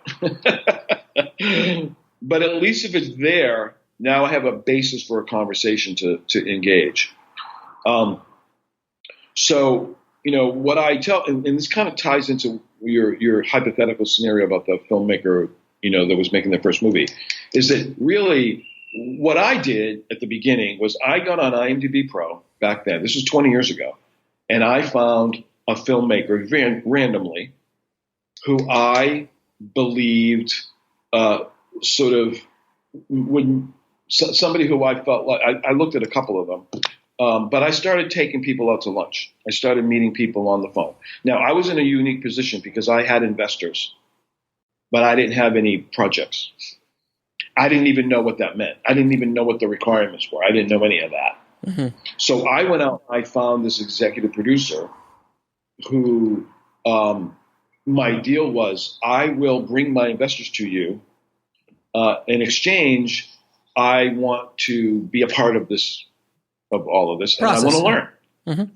Yeah, I want to learn. I want money. I want a credit. I want to build something. So I was in a unique situation, but it worked because by being in those rooms and listening to those meetings and actively participating in all of these conversations, I got to a point where after a while, I thought, I got this. I can do this now on my own. I feel confident enough in being able to do it on my own. And I had watched her make her own mistakes. So I knew what not to do in a lot of cases. So I think today, it's hard to do. I'm not suggesting for a moment it's easy. But I'm saying it because it happens because I'm on the receiving side of that now. So a lot of the times I'll get these random emails and stuff, especially like on LinkedIn. Mm-hmm. People say, I'm looking for an executive producer. So for me, executive producer is code for money. So when somebody says to me, I'm looking for an executive producer, my response is, how much? I'm looking for an executive producer. How much do you need? Because who are you kidding? But at the same time, being able to partner or be mentored by or find some way of getting to be around the people who are doing it and are doing it well and who are trustworthy, and have good names and reputations in the industry is really a good way to get started. Because, you were joking, but the truth is most of these people that I meet, they are on the creative side and they don't want to do this stuff. They don't want to learn this stuff. Right. They don't want it. And those people aren't the ones I'm interested in, because I don't want to work with them either. I want to work with people who want to work hard, figure this thing out and do it the right way. And it's more of a collaboration at that point, So that's really what you have to do. And because if you have a foundation like that, when that guy comes and shows up and says, hey, give me $50K and this is what I'll do for you, you have 2 or 3 point people like me, that have that kind of experience to be able to pick up the phone, shoot an email and go, hey, and I've got probably 10 of those people out there in the world that I have an open policy with. If you have a problem, if you have an issue, if you just want me to look over an agreement or something, I'm happy to take a look at it in order to protect those filmmakers. And I'll tell you, but they have to build that relationship with those people. Mm-hmm. One of my biggest pet peeves is when somebody just shoots me an email with a pitch package. Oh, I get them. And I'm not a financer. How does that work? Do your homework. I must have got 2 or 3 of them today, right? There's no introduction. There's no nice to get to know you. There's no, hey, blah, blah, blah. They just literally send you this long email and then 5 attachments with their script and their pitch deck and all of this. And I'm like, hello, nice to meet you. Like, what happened to a rapport? What happened to earning? I'm not a piece of meat. I'm not a piece of meat, sir. I have a heart. I have a soul. Try to get to know me, Franco. But it's true. It's like, it's right. It's etiquette. It's courtesy. It's professional. It's diplomatic. It's like, because that's what I'm attracted to, right? I'm attracted to commitment. Mm-hmm. People who make commitment, people who are willing to go all in and make commitment. And there's a lot of people who say that, that they make commitment, but they're not really there. Oh no. I'm interested in people who are willing to go all in and make commitment. But I'm also interested only in people. Look, I say this all the time. I always say there's great projects and shitty people. Pardon my French, right? And then there's shitty projects and great people. Yes. And then there's great projects and great people. I want the great projects with the great people, because even if they're shitty projects but they're great people, we can go find another project that's not so shitty and we can still work together. Right. But if the people is the problem, then I'm out. And anybody who feels that it's okay to bombard anybody's email, yours or mine, with just puking out all this information without at least making the effort to establish some kind of a rapport is out in my book. They might have a great project and I might pass it out. It might be the next big thing and I lost. But you know what? It would have been a nightmare, and I'm not interested in that. And I've been saying this for years as well. If filmmakers do not understand, look, I'll go back. The problem I feel that a lot of filmmakers in general have, it is not their fault. They've been taught this old system from film schools and by Hollywood that you got to do this, and this to get your movie made. And you don't have to worry about the business. We'll take care of it for you. But that's the message that's been sent out at film schools and it's been sent out in the industry. Why? Because it benefits the industry.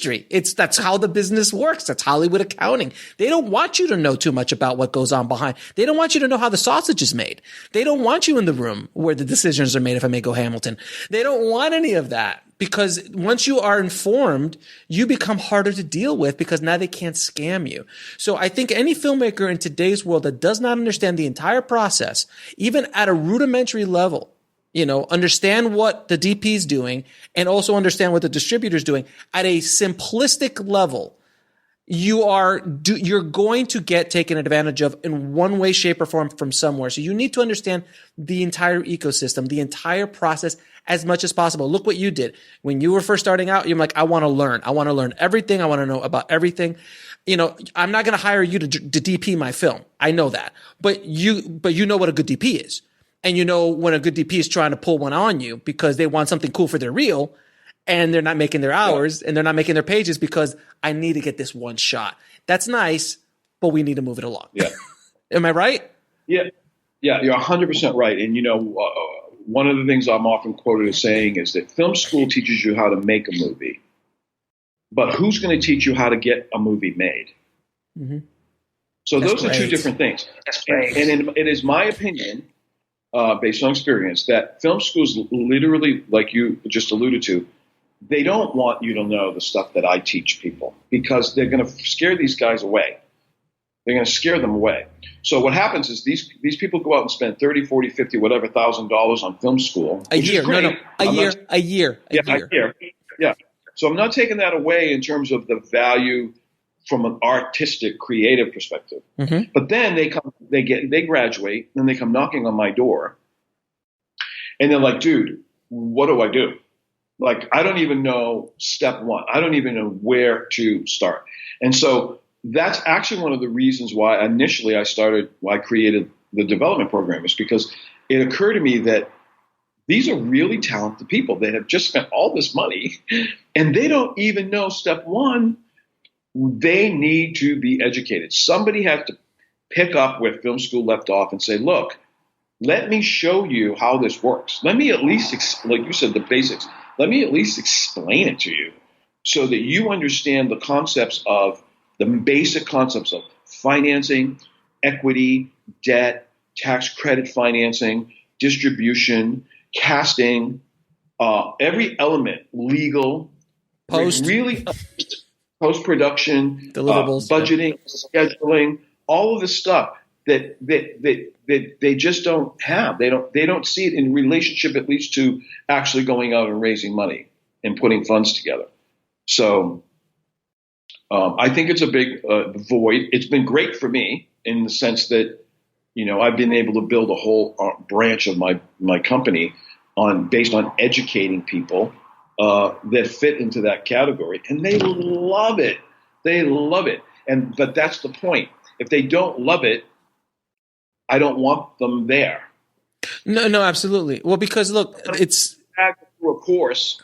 I want them to be excited. I have this one couple I talk to. I do this on Skype because most of these people don't live, and literally every Monday we can't wait to sit in front of our computers and talk to each other, because we just know that for an hour and a half we're going to have a lot of fun while they're learning how to do this. And they're so excited and animated, and it just gives me such joy to be able to work with them. And that's what the people I want to invest my time and energy into. Right. No, without question. But the thing is, and that's where a lot of filmmakers get caught up in, is, I've said this a lot of times, Hollywood's really good at selling the sizzle. Not so much the steak, but the sizzle, man. They're the best in the world at the sizzle. And film schools, they sell the sexy part of this process. It's sexy to work with the actors. To work with the actors, to play with the camera and the lenses and editing and all that. It's really sexy to kind of be the creative part. But when you're done with that product, it's really sexy to bake. Like all those baking shows, look at these cool things I'm making. It's all great. Look at this cake that, explodes and does all this stuff. It's fantastic. Now, how are you going to make a business out of that product? Yeah. And that's the thing that nobody talks about, because that's not the sexy part. I love that part. I think it is the sexy part. It's more exciting. It's actually one of the most exciting part. Marketing and the business side excites me a lot, being a film entrepreneur. So I really do love that part of it. But most filmmakers just want to sit back, go to the red carpet, sign the autographs, hang out with the actors, and play the role, but then play the role at a $3,000 budget. Don't play the role at a $3 million budget. Your own money. Yeah. Don't come to us. Yeah. And I do, I feel that same way. Because I am that, I live that. I love it. I love the development process. I love watching people, the light go on and go, oh my God, that's such great information. I feel so good, because what happens is, by the time we finish, my job with first and second time filmmakers is, yes, education, but empowerment. Like, I want them to be able to go out into that world and have those meetings and sit in front of those people and really have a good, solid foundation and a confidence about them, an air of confidence about them, that they can sit down. And if they happen to meet somebody on a subway or a restaurant and they spark up a conversation about they're making a movie, and the woman happens to be an investor and they're curious, I want them to be able to sit there and hold their own and have a conversation. They may get to a point where they go, you know what, I better shut my mouth and have Franco talk to these people, because I don't want to say the wrong thing. But I want them to be able to be empowered, to be able to be confident enough to be able to initiate. Because when you're talking to investors, it's a different language. And this is what I tell people. People say to me all the time, what's the number one thing that filmmakers do wrong when it comes to raising money? And I always say it, and I've said it, you've heard me say it a million times, they go out too soon. They're not ready. They're not prepared. They're not in the position to be talking about that. And part of the reason is because they're pitching story to money people. It doesn't compute. They're pitching story. Story's critical. It's important. But an investor doesn't know what you're talking about, goes right over their head, and they're going to walk away and go, what a friggin' nut job. That guy asked me for $2 million, and I got nothing. I got a story. Isn't it an equivalent of me going to the bank and going, I want a small business loan and I'm going to open up a bakery, and all I talk about is the ingredients, the fondant, how it's layered, how many, the cupcakes and how beautiful. That's all I talk about is the product. I have no understanding about how I'm going to make money with this, but that's the equivalent. It's the equivalent. You can't talk story or creative to business people. It doesn't work that way. And in what other business in the world is that okay? Why is it okay for us? Like, that's the part that bothers me. I think I might have told you this before, but a guy come up to me after one of my seminars, and he says to me, I'm so frustrated. He says, I've had 5 investors. I've pitched my movie to 5 investors, and every one of them has shut me down. He says, what am I doing wrong? And the first thing I said was, you had 5 investors, really? Because no, you didn't. You might have had 1 or maybe 2, but you didn't have 5. So let's start there. All right? Because there's a lot of this going on out there. And 3 of those are BS. All right? So you didn't have 5. If that makes you feel any better, you didn't lose. But if you even had 1, like I said, what are you saying? Like, if 5 people walked away and said, no, what are you saying? Because maybe something you're saying is making them say no. And I said, give me your elevator pitch. You pitched the story. I said, sounds great. Now what? He was like, well, that's it. And I'm like, that's it? Like, that's it? All right. Yeah. And how much you need? $2.5 million. Oh, really? Okay. That's cool. So you have, I said, so do me a favor. And I love playing this for people. I said, so do me a favor. I said, and I gave him my business card. I said, can you email me? He goes, yeah. I said, no, not your script. I don't want your script. I said, I want you to email me your budget, the $2.5 million budget. And the guy's face just dropped. And I said, what's the matter? He says, oh, I don't have a budget. I said, you're already spoken to 5 investors asking for $2.5 million, and you don't even have a. You don't even know if it actually is $2.5 million. Like, or a schedule, or a cast, nothing, or a proposal, or anything. He's literally pitching story to money people, and it doesn't compute. It's a disconnect. So what I do is I spend time educating people on how to speak to investors, not just where to find them, how to find them, and what to do with them, but what to say to them. Oh, more importantly, what not to say to them. And that way, whether I'm in the room or not, because more often than not, I am to help support them, they can keep up. Like, they're in it. They're not sitting all in the corner going, I hope Franco closes this guy. You know what I mean?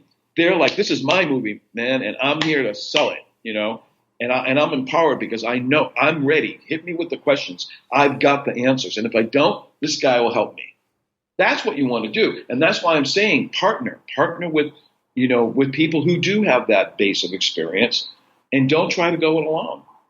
I know this has been an epic conversation so far, and I know we could talk for another 3 or 4 hours, but I do want to ask you one last question because I think it's very important that we talk about this. What are your thoughts? What are your thoughts on the changing world of the film market? Because you and I have gone to AFM many times. I know you go to Cannes and to many other film markets. This year alone, I think it's going to be very interesting. MIPT has already got canceled. I don't see how Cannes is going to be able to go, which is insane to say out loud. But I know Berlin it just happened or is finishing happening or something. But I've heard through reports that it was pretty empty, and the Chinese market, the guys were not there. So where do you see, before the coronavirus showed up, it was already starting to go, the world has changed. How do you feel that these film markets are going to, what place do you see these film markets going? Because it is built on a time of the 70s, 80s, 90s, and early 2000s. That's when the markets really were kind of in their prime, where now there's so many other options. I'm just curious on what part they are going to play in this new ecosystem that we're moving forward with. I think they still have a place in the ecosystem. And there's things you can do in a market you just can't do anywhere else. but I'd love to hear. That's right. I'd love to hear your point of view. Yeah, it's because just like in any other industry, face to face, is the best, most or mask to mask. Right. It's definitely the most productive way to conduct business, right? And so that's what the hype is around all of the markets, right? Because it's exciting. You get to travel around the world. You get to meet people. A lot of times you're meeting people that you see year after year, so you're reconnecting with people. That's one of the things that I love about the market, particularly FM, because it's right here. And but I think that there's been a lot of this stems from the first conversation we had about the purge that's about to take place around distribution, because that's what the markets are for, right? It's buying and selling and promoting film.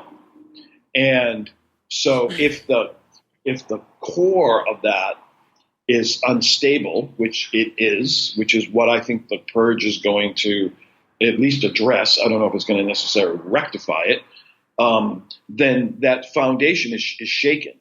And then you add the coronavirus thing on top of it, where people are going to just be gone. Nobody's going to show up.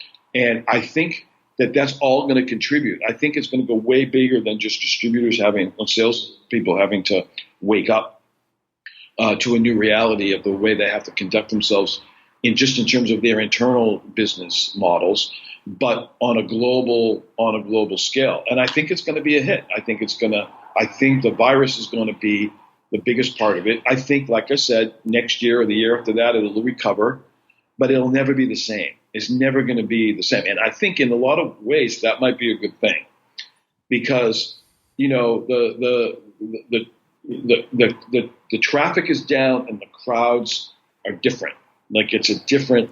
Oh, it was a lot of filmmakers. It was a lot of filmmakers this year at AFM. A lot of filmmakers, as opposed to a lot of distributors. Right. And here's the thing. There's a lot of filmmakers going to AFM for the wrong reason. You mean selling their story? Yeah. They're walking in with pitch decks trying to get distributors to come on board their project before they even have any money, or they haven't even done any development. Sometimes they have. Right. So that's what's happening. In my opinion, it's turning into sort of a money pit, because, and it's great. I love it because I get to go and see my friends every year, but also I get to meet these people from all around the world. And a lot of the filmmakers that I work with are from around the world. And my relationship is built completely on a computer, Skype. So it might be the one time in 3 years that I'm ever actually going to meet people that I've been working with all along and be able to sit down and have a drink or a meal with. So from a social aspect, I think it's a very powerful place. But from a business perspective, it's just starting to every year it's just changing more and more and more. I mean, I do think that at NAFM specifically, it was probably a good move to kind of restrict who can come in, because I know I remember the years when crazy people used to run through bikinis and trying to, all that crazy stuff. And I do think that sort of took away. It was fun for a minute, but I think it took away from the seriousness of the business at hand for serious filmmakers and buyers. But I also think that it's kind of gone a little too far now, and people it's like you feel like you can't even move, around that. So I don't know. It's hard to say. I don't know what the answer is. I do think that this industry as a whole is extraordinarily resilient. We've gone through so much. I mean, all the way back to the writer's strike and, everything that. World War II. I mean, Jesus. Yeah. It's a resilient business. And like I say, I think that we've had enough lead time now as indie people that we've established who we are out there in the world. I don't think we're going to have to, we're going to suffer any more or less than anybody else.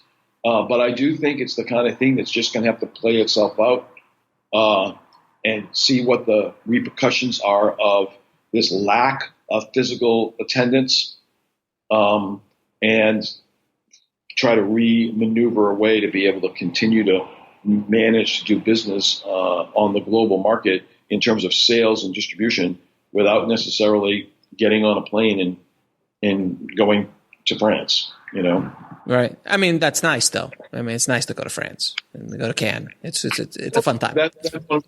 That's what makes it such an exciting business to be in, is to be able to travel around the world or the country and be able to explore all of this is literally your job. It's part of your job, so right. that is great. And I think that will return after this thing settles out. It's going to be it's going to transform like everything else. Like everything settles in after VHS, after DVD, after streaming. There's just different evolutions, and it's just happening faster and faster and faster and faster nowadays. Yeah, and every single time we all thought it was going to be a catastrophe and life was over as we knew it. And it was in a way, but then it got better, or something new came along. And so I think we are all going to be fine. I think the most important thing for everybody right now is to just really stay focused on the present, like what's in front of us, the projects that we're working on, and make the commitment to the thing that's right in front of us.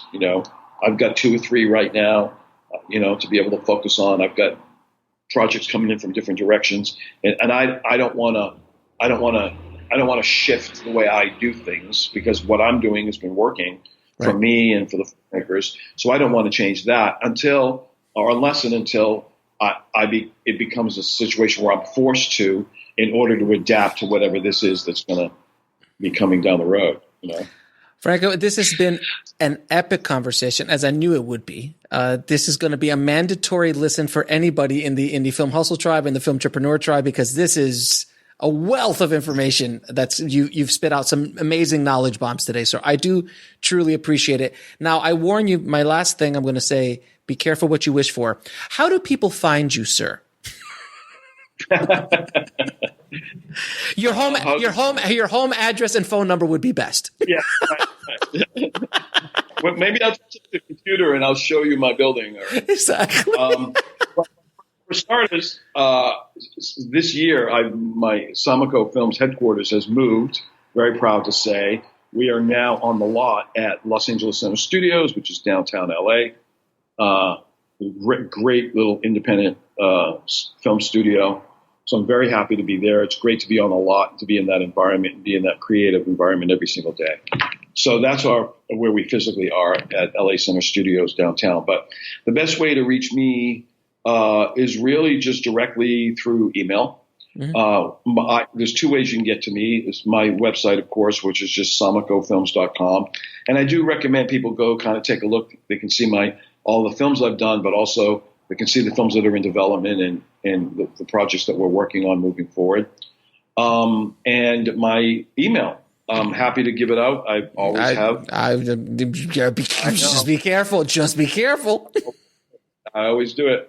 And my email is simple. It's just franco@samacofilms.com. Okay. And so by all means, people are welcome to either email me through the website or email me directly if they have any particular questions or anything that they would like to run by me. If anybody's interested in the development program, I can send them information on that, or I do a one-on-one 6-week course that they can inquire about too. Most of that information is on the website, but otherwise they can just reach out to me, and it might take me a moment to get back to people. So I ask them to be patient, because you're absolutely right. I expect a good influx of emails, and I welcome them. Sure. It just might take some time to kind of cut my way through them. So then just make sure you when you email, send your script, your pitch deck. Do not introduce yourself, and just tell them your story. That's the protocol. That's the protocol. Don't even say hello. Not even interested in a hello. Just Franco, man, it has been an absolute pleasure. We have to do this at least more than once every 2 years, because things are changing so rapidly. And we are on the front line. So I do appreciate you, brother. Thank you so much for doing what you do and trying to help as many filmmakers as you are, man. Thanks again. Thank you, Alex. I appreciate it as well. Take care. I want to thank Franco so much for coming on the show and dropping some major knowledge bombs on the tribe today. Thank you again, Franco. If you want to get a hold of Franco or links to anything we spoke about in this episode, please head over to the show notes at indiefilmhustle.com/380. If you like this episode, please share it with as many filmmakers and screenwriters, anybody in the industry that you can. I really want this episode specifically, but information in general from the show, to get out to as many people as humanly possible. I know it's a bit weird and scary out there right now, guys, but we will get past this. Things will get back to normal eventually, and you've got to be ready for those opportunities when they present themselves. So if you're writing, keep writing that screenplay. Keep educating yourself. Listen to audiobooks, read books, listen to podcasts, watch videos, take online courses. Educate yourself as much as you can while you're in this kind of self-quarantine or social distancing era that we're in. Take this opportunity to better yourself, to prepare yourself for when the opportunity comes, when the clouds lift and the sunshine does come through. Thank you all for listening, guys. I wish you all, for you and your families, to be safe through this terrible time that we're going through right now, but it will pass. As always, keep that hustle going, keep that dream alive, and I'll talk to you soon. Thanks for listening to the Indie Film Hustle podcast at indiefilmhustle.com. That's INDIEFILMHUSTLE.com.